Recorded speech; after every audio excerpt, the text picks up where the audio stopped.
Hey guys, Footy Manager TV here, and welcome to episode number 9 of my Liverpool Career Mode Youth Academy project. It's been a few days since I've done an episode. That's just because I've got all these videos on my channel, and you'll probably see that every so often. Like it might be a couple days when I don't do a certain game. I've got 3 games running. Football Manager, FX11, which is another Football Manager game. It was only released a few weeks ago on Steam, so it's really new. I'm really the only person on YouTube who's doing a series on it. Some people have done just one single one with the gameplay, doing a gameplay video of it, but not really more than that. So I really want to work hard on that. It could be the next Lords of Football, or at least a similar, like one of those not as popular games that makes a sudden increase of viewing on YouTube. And I really like it as a game, as I like football management games. So yeah, you're going to see that situation some different time. So never think I'm never ending this Liverpool series. I'm going to be doing it until the end of FIFA 14 to FIFA 15 because because I have a big plan with it. This first season it's not really what I want to show. Even when I was thinking of this series, I was thinking to play into the second season, like start it from the second season, because of what I want to do with the Youth Academy players, actually play them. But I thought I should play the first season and just see how it goes instead of just skipping to there. I just want to show you where we start and where I intend to change it. And it's something different to other people. I want to use the Youth Academy, even though for now you're going to be seeing goals like this from Glenn Johnson. It's going to be, the first season is going to be different to what you're going to see from the second season onwards, because it's what I want to bring to the table. But by any means, it's not like I'm going to sell all my real players and that. I'm still going to be keeping them, but selling players that are not in the first team plans and all of that. Maybe some older players like Glenn Johnson next season. He's someone who probably not be in the plans. You just got to see how it pans out, though. I don't know what's going to happen. How would you want to see that? Would you want to see me give chances to a lot of Youth Academy players? Because that's how I wanted to plan it in my head. So, I just want to talk about that to you so you can give me the feedback, and I'll try and focus on the rest of the episode now in the games. But, I really want to get that out to you. How do you want this series to be? How much game should I give to Youth Academy players and all of that, even though I know how much I should? But right here on the 83rd minute, Danny Sturridge, who comes in with a very important interception, and he's going to be through on goal, had Alcatraz, but I like to call him Alcatraz instead of Alcaraz. But anyway, that's just like his nickname for me. But anyway, Sturridge finished that chance as you would expect, like I said, from the speeding away from Alcatraz, and he was too fast for him, and also too skillful in terms of the finish as well for Akinfeev. So that was a great finish on his preferred left foot, and he's going to spark interest from other teams, no doubt, because he is a strong striker. He's got a lot of good abilities. He's got height. He can finish in the air with that, and he's got pace, really good pace, which I showcased on that occasion. So this is probably one of the most important matches of the season, because playing against Everton, and right now it looks like we're going to be winning 2-0 away from 2 goals from our very important players, Johnson and Sturridge, and that's what I want to build. Instead of buying players from other teams, I want to use my Youth Academy to create the next talents within Liverpool. Again, that's definitely something different to what you would see from other careers. So Victor Moses, using his pace there, gets a shot on target, and we had so many chances here. He came back again. It would have been a goal, but it was another save to Akinfeev, as Victor Moses has made a spark off the bench in this game to help us just continue on. You see, we had 11 shots to 6, and we are continuing to play well and get results now. This is what I mean. Eventually, I knew it was going to come together, especially when I needed to stop playing Ultimate Team, because probably the past few weeks, I've been mixing in between like just playing some Ultimate Team and Career Mode, so I'm changing who I'm playing. It's like the CPU or real players, and it plays with your mind a little bit how you want to play. That's what I mean. You have to change the way you play online and offline. So I think I'll just stick to offline in career mode and then focus my ability to improve in that way. And you see Liverpool, they're happy with my performance. They think I'm the man to carry on the Liverpool legacy. So there's no complaints about my performance from the board, and that's all I really need to care about. To be honest, the board is the person who will fire me. So they're the only people I really need to impress. And right now, suddenly, I'm in 6th. That's pretty good if you ask me. So next up, we're going to check out our squad ranking. And right now, Simon Mignolet is the form player in our team. In the last match, he was man of the match as goalkeeper. Really good player. Made 7 saves. And you see SUAREZ obviously at the top. But Mignolet, he's really, like I said, the form player of the last few games as he's moving up the leaderboard in that way. And that's one reason I can use that to check out who's my best players in my team, who's performing well, who deserves to start the games, and who deserves maybe to be dropped for a week or so and give someone else a chance. I haven't really used that before, but now I'm slightly using it just a bit more. It's a good thing to view for YouTube. I don't like when I see careers on YouTube, I don't see people actually show that, and it's kind of hidden in the game as well. It's a bit hard to find when you go to squad report, then you have to use the right stick to flick across. So some people don't even realize it's there, like quite a few other features that are in career mode. But right here we have another away match in the Premier League against Hull City, and I'm going to give Simone Scaffé a chance. This is what I mean. This is a slight introduction to what you're going to see in the second season. I'm going to be giving guys game time, like Scaffé. He's going to be like one of our youth academy product players. I'm going to be giving him this many chances regardless if he's going to make mistakes or something, because it's going to aid our development in the future. We're going to have an amazing team in the future, like players with high potential in the 80s, as Scaffé does, and like youth academy players. Even though we may concede goals like this, like from crosses or whatnot, it's going to be good development. It's going to put a plan into place for Liverpool to dominate in about 4 or 5 seasons, when I'm going to have a really high quality team, instead of just trottling along signing these good players for now and maybe winning a league or two throughout that 5 seasons. And winning a Champions League would be hard. Like, it will be hard to win, no doubt. We'll win some games here and there from chances like this from Henderson. He goes bang. Sure, we can pick up points like that. But to be in the situation of having a really dominant team, to dominate in about 4 or 5 seasons, no team, it's very rare that a team is really, really dominant. What I mean is like how Barcelona a couple years ago, that's what I mean, that dominance level, with like clearly the best team. That's what I mean. That's what I want to provide, and that cannot happen overnight. You need to have a certain plan into place, and that's what you need. That's what I'm setting with Liverpool over 4 or 5 seasons to do that. Probably next season, like after this season, where I will be playing youth academy players a bit more. Yeah, it might be a rocky road. At least I qualified for Champions League. Well, yeah, I would imagine I'm going to try my best this season to qualify for Champions League. I haven't even finished the first season yet, but yeah, like I said, we need to just put out good performances and good goals. Like, look at that strike by SUAREZ. That was fantastic.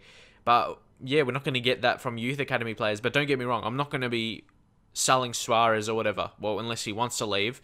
But he's going to be able to save me in those situations. When I'm playing youth academy players, I can have SUAREZ like be my get out clause. If I'm losing by a goal, I can just come up and score a goal like that with SUAREZ.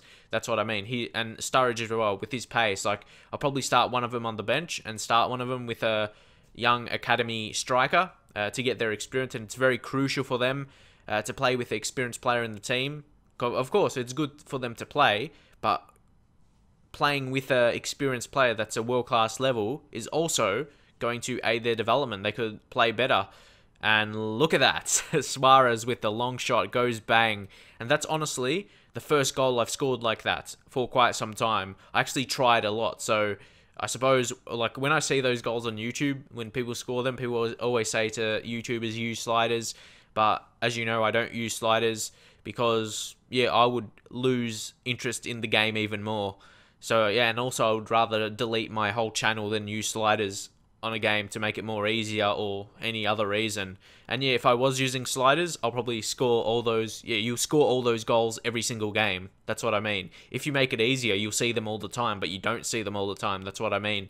I struggle to play well sometimes, but this game here was just one of those games where better players have lifted, at least up until this minute. We had a kind of shaky defensive performance late in this second half right here. You see slide tackling. I really thought I could get the ball there at least one of those times.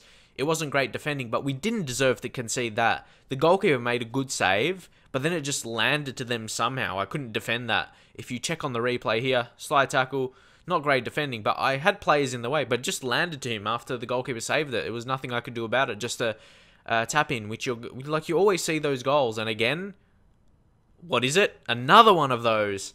What can I do about that? It seems they're the only goals I really concede. At least maybe 8 out of 10 times when my opponent scores a goal, that's the goal I concede. A rebound, like a parry from the goalkeeper. And they're you have, like, what can I do about that? If you check the replay here, made a good save by the goalkeeper. It went straight to my defender, and he acts like a retard. I actually tried to clear that. You obviously wouldn't know it's impossible, but I actually tried to kick it away, like clear it away, but it took too long to react. And that's the end of the game. That's what happened. This should have been 3 points. I should have had 2 wins so far in this episode. But unfortunately, the EA gods, they didn't want me to. And when the EA gods said you're not going to win a match, you're not going to win that match. And yeah, we just have to move on and try and continue to play well, because this game we did play well, and now we need to focus on the scouting reports, because for me, for this type of series I want to do, these games are equally as important. So, these scout reports, this is equally as important as the games. That was what I meant to say. That's what going to set me apart from other people, really focusing on the youth. Sure, I could do a career without that, and yeah, I had another career plan, but like I said, I thought it would take too long to get to that stage. But look at this. Look at all these high rated. Look at the minimum potential of 80s. I've got like 3 already. The future is really looking bright for me. We've got a lot of talents. Jose Cruz as well. Manuel Adolfo, minimum potential of 82. He's going to be nice in that right midfield position.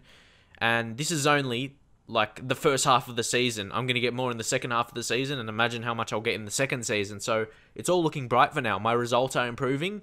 I'm getting a lot of youth talent in my academy that's going to get some games next season. Well, I plan to do that anyway. Depends how they develop in the squad and if they merit a calling up into the first team. So yeah, you're going to be seeing that. And my team is looking more balanced. Like, if you look at the attack, it's really strong. Like, you got Gerrard, Sturridge, Suarez in the attacking 3.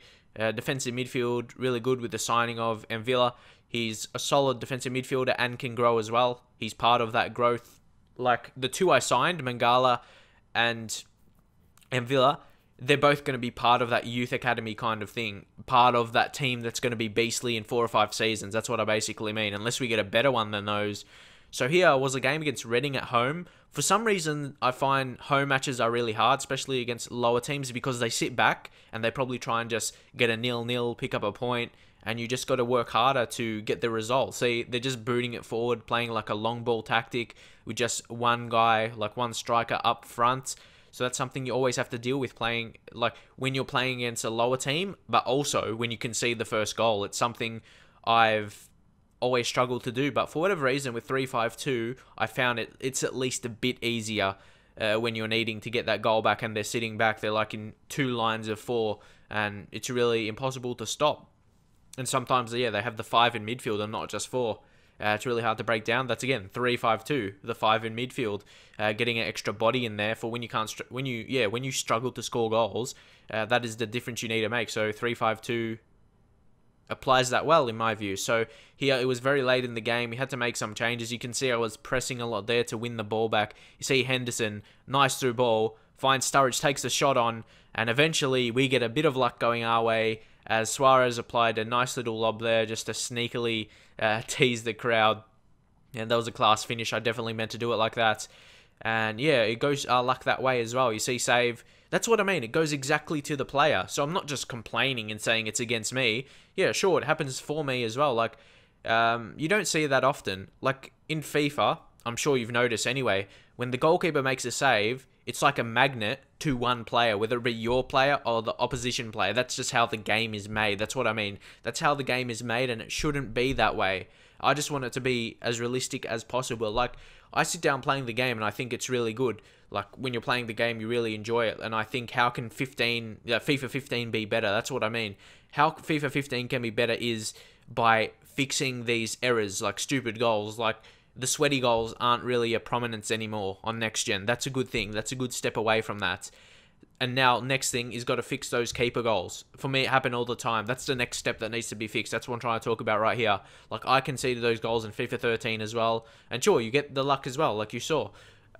I'm trying to find a balanced conversation here, not just complaining when it just happens to me, but addressing when it does happen for me. Yeah, it goes both ways. It's not a fault either way. Like, it just, like I've been saying, when the goalkeeper makes a save, it directs like a magnet to one player. And it never goes in space. That's what I mean. Or very, very rarely goes in space. That's what I mean. So, hopefully, you'll be able to understand where I'm coming from with that. And yeah, leave your thoughts, leave your view about it. And that's what I'm sure you notice as well. I want to be real with you. I want to talk about issues with the game. And yeah, at the end of the day, hopefully that can make people talk about it a bit more, address the concerns to EA like on the forums and whatnot, and it can be something they can fix into the future. That's a big part of what I want to bring to the table in my videos. Address concerns, and hopefully developers of the games can fix it. That's all. Yeah, that's all I want to do. Just make a game I enjoy better. I think that's a good idea to do on YouTube. One of the things I want to do, along with showcasing tips. And yeah, once I play more of this, results like showing matches won't be so important, at least until I get to the stage of having some quality youth players. Because again, going back to the thing of showing tips, like a match like this, you don't, like, leave in your comments, you don't get any tips from this, do you? The tips I want to, like, you would get from me is all in the youth academy stuff. And that's what I mean. I want to be showcasing tips all the time, also for your enjoyment as well. So drop in your comments what you enjoy. But look, we should have won this game. We had 9 shots on target to 0, so we did deserve it, but probably more goals. That's what I mean. As next round of the Cup of One Cup, who knows? You might get to the final, but yeah, it still remains to be seen. Getting closer to January, you might be able to make some transfers. You're going to see what happens in that, if we're going to make some transfers or not. So I just leave a squad report for the rest of these videos, so you can check out the overall. So hopefully you like this video. This episode was really long, and I feel I've actually done it 2 times before this, but I wasn't happy with what I talked about because I probably talked about it too much, and that's what you see in my videos. Some videos, or yeah, some video in a series, I do it 3 or 4 times, so I make sure what I talk about is something you'll enjoy. So yeah, hopefully you take that. So sometimes it takes an hour for me to just get a commentary of a video done, because I want it to be exactly what I want to get across in the video, and I do listen back. So like you see this video here, I do obviously like 18 minutes or just less than 18 minutes of doing the video, and then another 18 minutes of watching it all back, listening to it, and then like rendering it and that. So that's like a couple hours. So that's what I mean. A lot of effort goes into making videos, and I just hope you can support it by dropping in the comments, positive comments, and also more than like, same with positive comments. Comments to make my videos better for your enjoyment, how you enjoy it more. That will be positive as well for me, so I can continue to make them better. Like, you could just insult me saying I'm crap, and that doesn't help me or help you. That helps no one, does it? I want to, for people that are subscribed, I want to help to make the videos more entertaining and more helpful to you. So if you could do that, that'll be greatly appreciated. And when you do that, don't think you're being mean or something. That helps me. I want that. I want you to say what's good and what's bad, so I can continue to do the good stuff and change the bad stuff. That's how you only get better on YouTube. So I really want to be interactive in that way as well. So yeah, drop a like if you enjoyed it, and there's going to be more of this series coming soon. So I'll see you guys next time.